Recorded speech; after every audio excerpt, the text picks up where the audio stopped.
The James Show Podcast. I know. Good. Hey, all right, calm down now. Top story that just happened right before the old James Show started. The Federal Reserve Chairman Jerome Powell came out.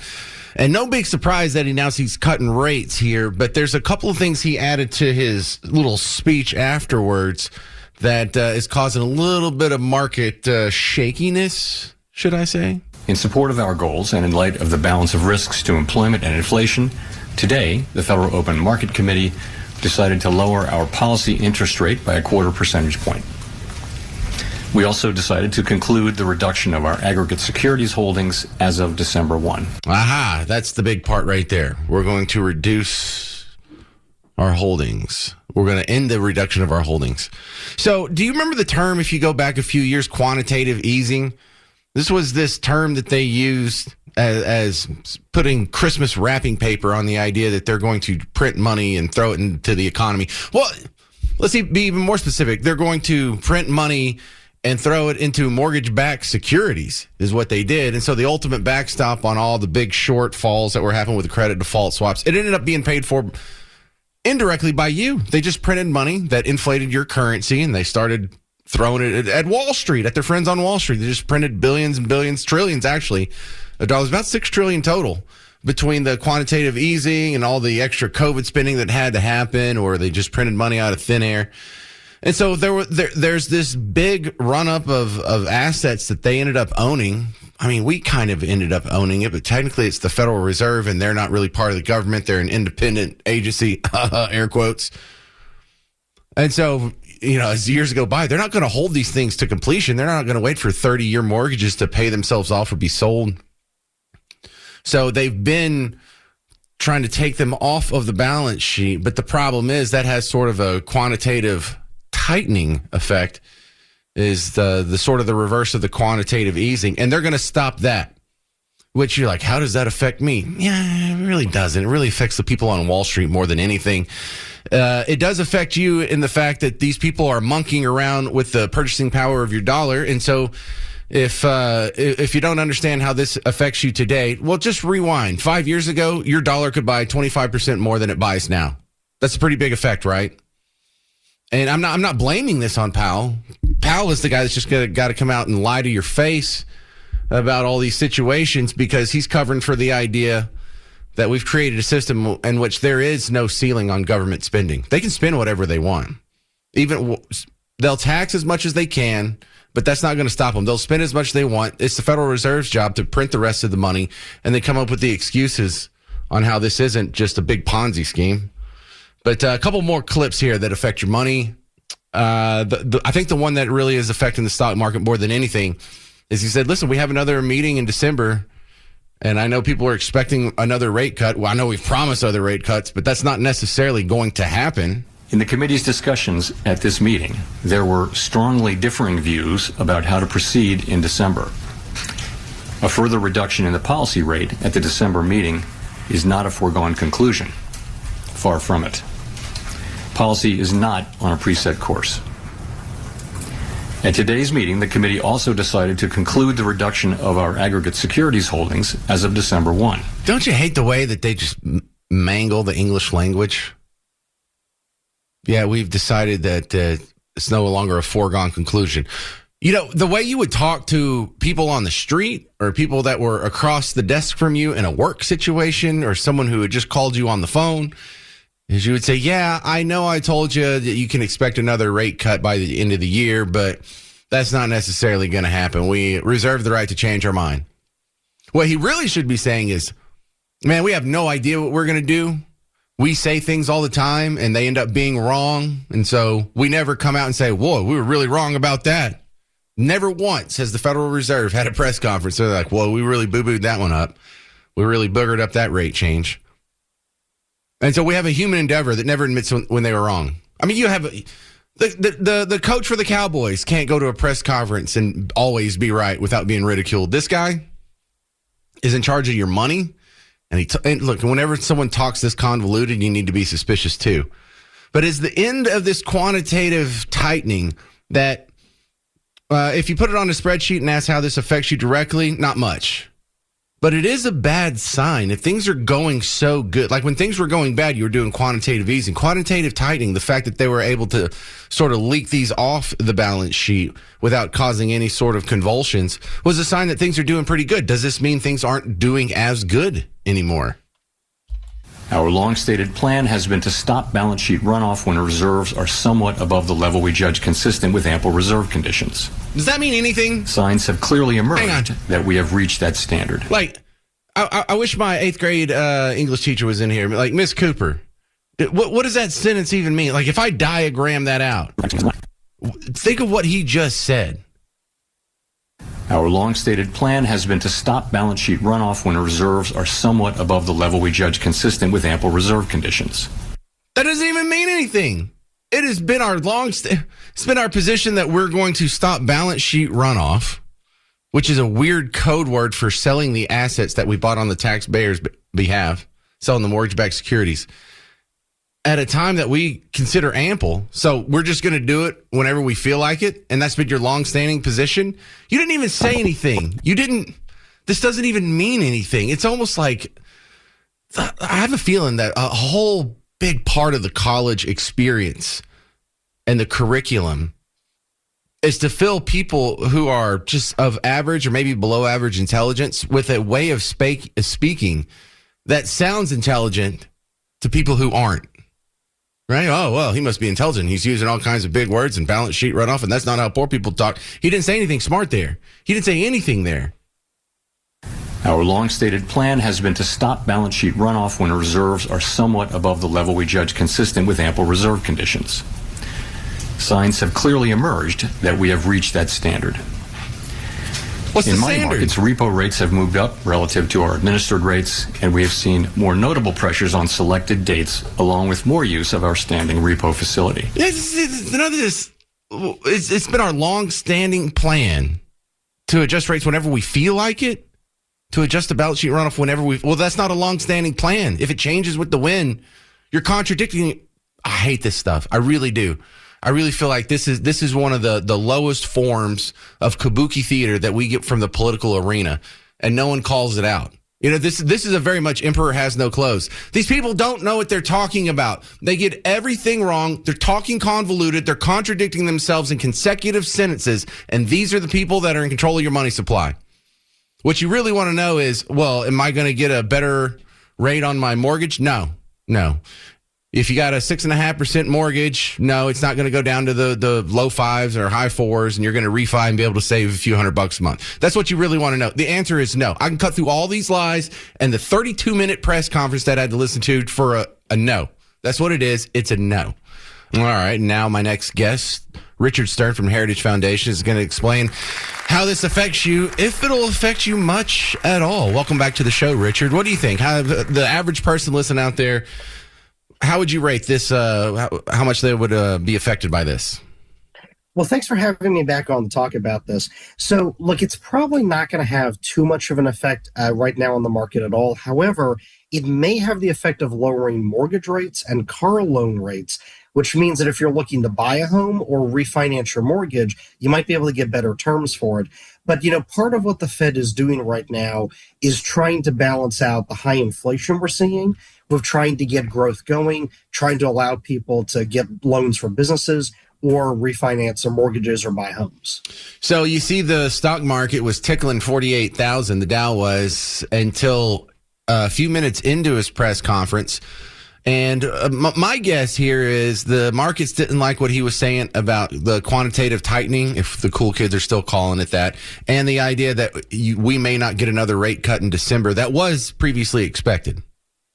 Yeah, so I think, right, the cool kids always like quantitative tightening, but, you know, a lot of people don't, right? And so what's happening here is, you know, inflation's been high, and so there's been a push to try to cut the money supply, which is to say stop printing as much money to try to bring inflation down.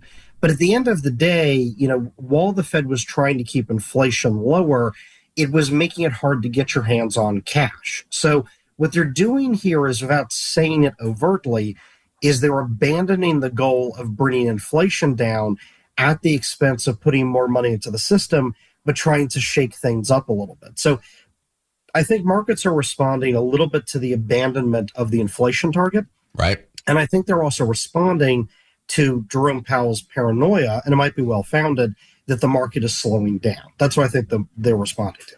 Well, when you want to go forward and see how this is going to play out in December, and if we don't get another rate cut, is that a sign that the economy can't handle it? Is he trying to put out flares that there's an emergency? So it's a good question. What I'd say is either the economy will start growing and then we won't need the rate cut, but the market will be up quite a lot, or it's what you just said, which is that we'll cut rates a lot and the market won't move, and that will scare everybody, and then the market will go down. So that's kind of, the way to think of it at the moment is the economy isn't moving very much, and Jerome Powell is kind of being like, hey, if I poke it a little bit, if I drop interest rates a little bit, will it start moving? And everybody's a little paranoid that it's not going to start moving. Well, we're talking with Richard Stern from the Heritage Foundation about Jerome Powell, the Federal Reserve President, lowering the federal funds rate. And, the big question is, will this affect interest rates that we deal with? And you had mentioned mortgage and cars, but by how much? I mean, is this going to be noticeable? Is it going to be significant enough to change those markets? Well, it's still going to be incremental, but to somebody, $300 a month off their mortgage might be significant. In fact, for some people, that is the difference between being able to afford it and not. So, these are small things, they're slight things, but even though they're slight, it can be meaningful for lots of people. It can certainly be meaningful for construction companies. But yes, we're talking about incremental changes to the housing market. Well, if I want to be somewhat sympathetic toward Jerome Powell, and, I tried this exercise and it's really hard to do, but I guess the angle I could take, Richard Stern, is that, this guy's hands are really tied. If they're going to be running $1.7 trillion deficits in spending, there's only so much he can do to keep inflation down. Oh, absolutely. I think that's exactly right. Look, the way that I've often described it is that the bank heist is being committed by the federal deficit, as you're talking about. And the Fed is merely the getaway car driver. And they either drive towards high interest rates or high inflation or some combination of the two. But absolutely, as long as the federal government is irresponsible and producing deficits, without abandon, then there's no other choice for the Fed. So what about the interest rates on the other side? We talk about how this affects debtors. What about people who have savings? It's been kind of nice in your money market accounts to be able to get like a 3 or 4% because for a decade it was dog water. Are we going to go back to terrible returns on things like that? Bonds and CDs and annuities and savings accounts even? Well, it's a good question. I don't think we're going to get back to terrible rates on them, but yes, the rates will certainly come down on them. They're already down a little bit just in the last year or so. The Fed has now cut rates a full 1.5 points in the last 13, 14 months here. But I don't think we're going to get back to dog water on those rates, but just a little bit lower than they've been for sure. That's another one of those technical terms, dog water. Yes. All right. I would say dog beer, not dog water, maybe, right? Nice. So, Richard Stern, the stock market drop actually seems to have found a little bit of bottom and maybe even recovered a little bit. I don't see that we're going to recognize any convulsions from this in 48 hours. Oh, I think you're right. Look, I will tell you this. So one of the rules of thumb on the stock market is that the market usually doesn't do well in the months after a Fed rate cut, but that's because usually the rate cuts come when there's a risk of recession and a fear of recession. So I think what you're looking at is, frankly, a lot of automated trading firms that dumped stocks when the announcement happened because it's kind of like good rule of thumb, But I don't think that they were really reacting to anything going on. And I think that's why the markets rebounded, after an hour or so. All right. Well, Richard Stern, Heritage Foundation, thank you very much for an assist on this topic. I appreciate your help, sir. Absolutely. Well, thanks again for having me on. All right. Love us some Heritage Foundation. So here's a summary of what's going on between the two kids that are getting a divorce next door at the AAC. Breakups are always messy. Like breakups suck. The Mavericks firing off a 253-page lawsuit against the Stars Tuesday. It's all about politics, the future, and a city say, and who gets to call the AAC home. I'll save you the read. Right now, a $300 million renovation to the AAC is in the air, and the city of Dallas is ready to chip in. The terms? The Stars stay until 2061. The Mavs can build a new home by 2031, and both teams enjoy the facelift in the meantime. Yet the Stars haven't really said I do, and now the Mavericks are asking a judge to decide who keeps the house, filing a claim to buy out the Stars' share of the American Airlines Center. Mavs contest the Stars are supposed to keep operations in Dallas under a deal struck with the city in the late 90s. Their headquarters, however, are in Frisco. Here's the interesting part about all of this. The Stars have had their HQ in Frisco since 2003, and no one's ever sued them about it until now. That suggests leverage is being flexed now as both teams consider their futures, and the city holds the tiebreaker. I think the Stars should just go to the Mavs. Fans at Tuesday night Stars matchup weighed in. Plano, I feel like, is what we've heard about. I'd be down and not drive to Dallas every game. I don't want to go to Plano. I mean, look at the Cowboys. It's might as well be a day drive away, you know. In Dallas, I'm Matt Howerton. All right, so that's the breakdown from WFAA, our news partner. Let's ask the guy from the world's most dangerous midday show on The Invasion on the ticket, Donovan Lewis, back on the James Show. Hey, Donovan. Good afternoon. How are you? So I have a feeling in 5-6 years, we're not going to have either one, the Stars nor the Mavericks, at the AAC. What do you think? Oh, that's a great feeling. I think that feeling is definitely going to happen, maybe a little bit longer. I know the lease is up officially in 2031, but it looks like the Mavericks are trying to, it's just my understanding, they're trying to see, because they agreed to stay in it until at least 2035 from one of the stories that I read. So maybe they're trying to hold off to see if this whole legalized gambling gets passed so they can build their casino and arena all in one doing, instead of building an arena and waiting to see if this thing is going to get legalized. So I would, if I had $10, I'd put it on the fact that the AAC will be completely empty in 2031, but you just never know with what's going on here, man. I have no idea. It's just crazy. So it sounds like the, whatever happens, the Mavericks and Stars don't want to share a stadium going forward. Is that the sense you get? That is definitely the sense. I think all the brotherhood from when it first started is all gone away, and the Mavericks are trying to be in a new home by 2031 regardless, whether it's an arena for casino or just an arena. I think they're going to be out of there. They definitely want to try and find the land and build an arena, basketball only arena, because the guy that they brought in, Rick Welts, from the Golden State Warriors, he was the CEO out there, and his whole purpose was to move them out of Oakland to San Francisco. So now he was brought in to get a new arena for the Mavericks. So that is 100% happening. Well, it sounds like the Stars are flirting with moving out of Dallas. Is that true? And are the Mavericks flirting with moving out of Dallas? I think the Mavericks want to be in Dallas. There was some rumblings about the new ownership, the Adelsons, having some land out there at the old Texas Stadium site in Irving. They do. When we first heard about them going to move, the first initial thought was in Irving. But I do think the Mavericks want to stay in Dallas. The Stars, if not at the AAC, definitely want to move north to be closer to where they feel like the majority of their fans are, and having to drive all the way back down to downtown to go to a hockey game every other night. So, yeah, I think they want to move out of the AAC, and especially with the relationship souring with the Mavericks. So I don't think there's any way that they want to stay down here now. So that big, beautiful building that we look at every single day going into work will basically be empty instead of concerts and different shows. They could just move our studios over there. Oh, that'd be great. Let's do that. We're talking with Donovan Lewis from The Invasion on the ticket, the world's most dangerous midday show. So the Mavericks and the Stars, it sounds like they're already divorced. They're just having to live in the same house until we can figure out a new living arrangement. Have they had beef that I just didn't notice all this time? Or I just assumed they've been getting along?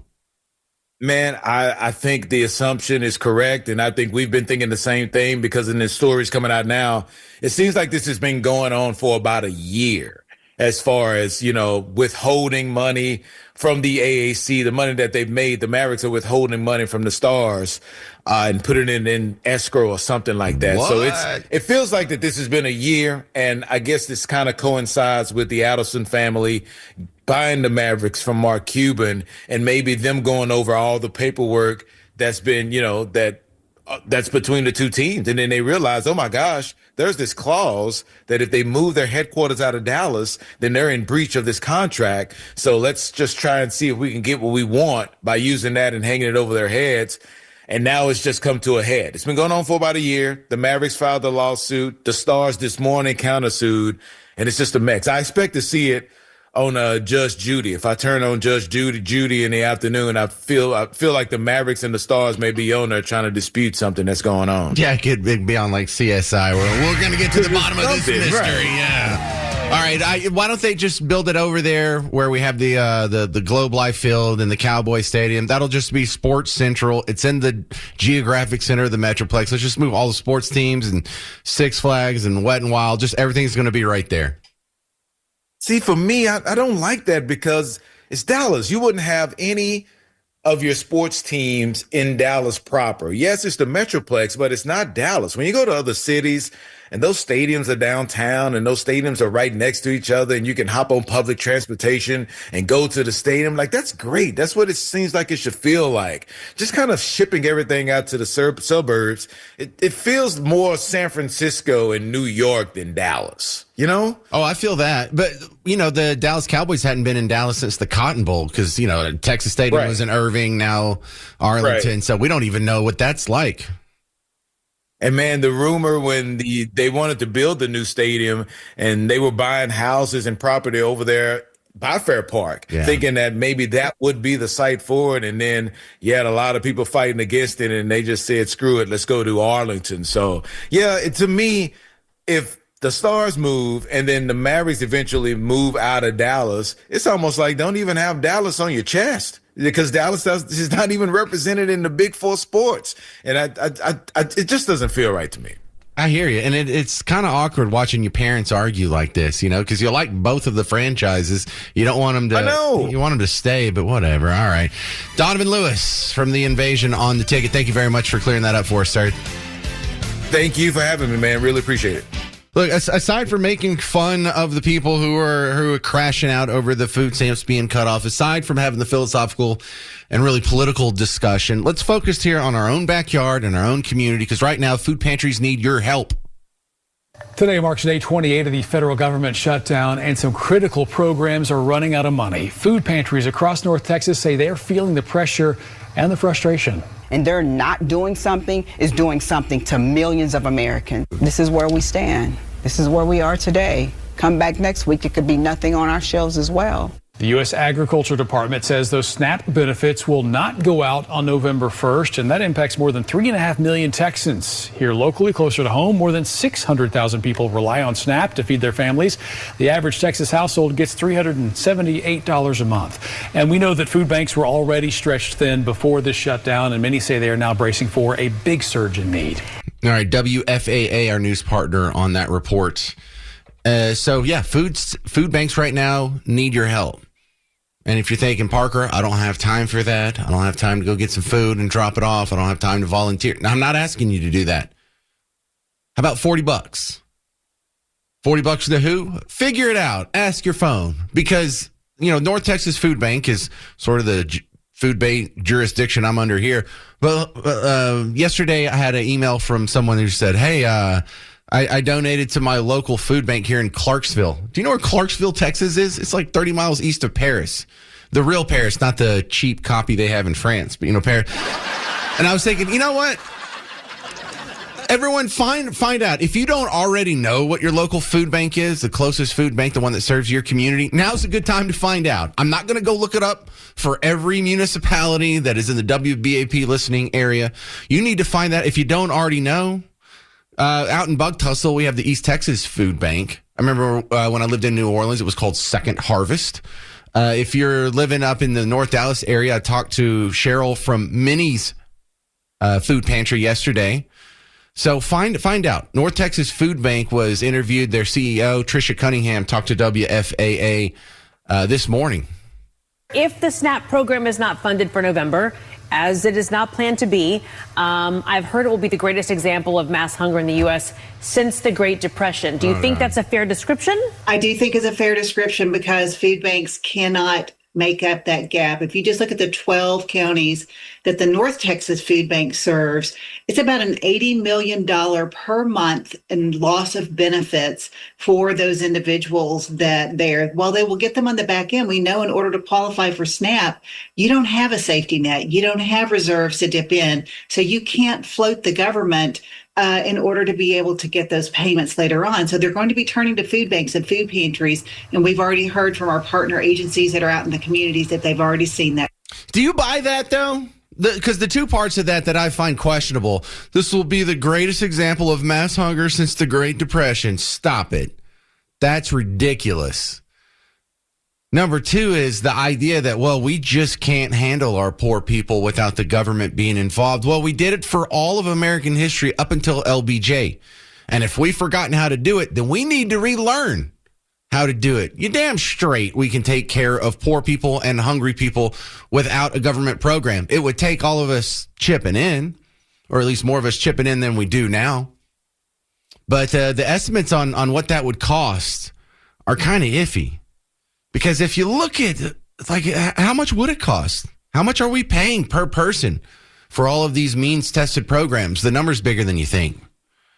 When you talk about what we shell out in means-tested benefit programs at the federal level, $1.1 trillion. So that's, welfare, like the cash benefit. That's SNAP, the food stamps. That counts for Medicaid. That counts for public housing. Over $1.1 trillion. We only have 155 million people filing an actual tax return. We have 155 million taxpayers. So that's $7,000 per taxpayer. You can also scrape a few of those out because about a third people don't actually pay into the tax system even when they file it. So we're getting into some pretty rough numbers here.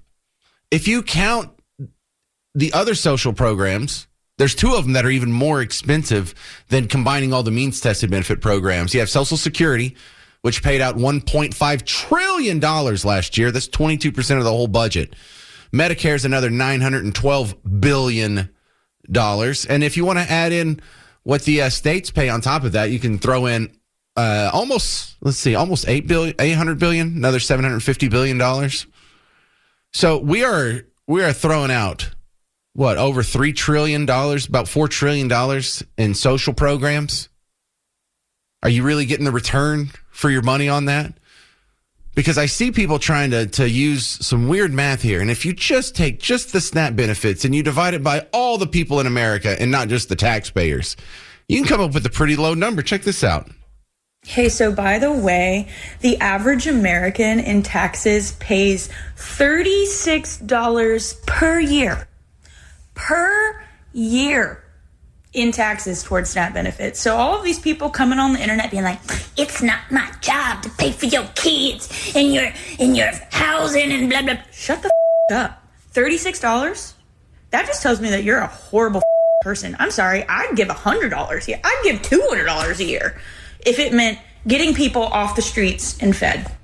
Yeah, you're just a horrible person. Yeah, I'm just a horrible person. That's all it takes, $36 a year. If it really took that much, why wouldn't we just all donate $36 a year instead of spending $4 trillion in taxpayer money? Something's coming up short in your math, young lady. And if it was just $36, then why don't you just tell people to donate? We could afford to feed all the people. If it's just $36 per person per year, I doubt it's that low there. And if it was, wouldn't you just be telling people to donate? Hey, we could save all these lives. All you got to do is donate $36 each one of you per year. And you could save. You're not even saying that. You're saying turn on all these programs. None of it makes sense. 800-288-9227. 800-288-9227.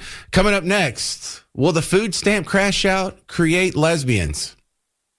You'll hear the case next on The James Show. News Talk 820, 93.3 FM, WBAP. The James Show Podcast.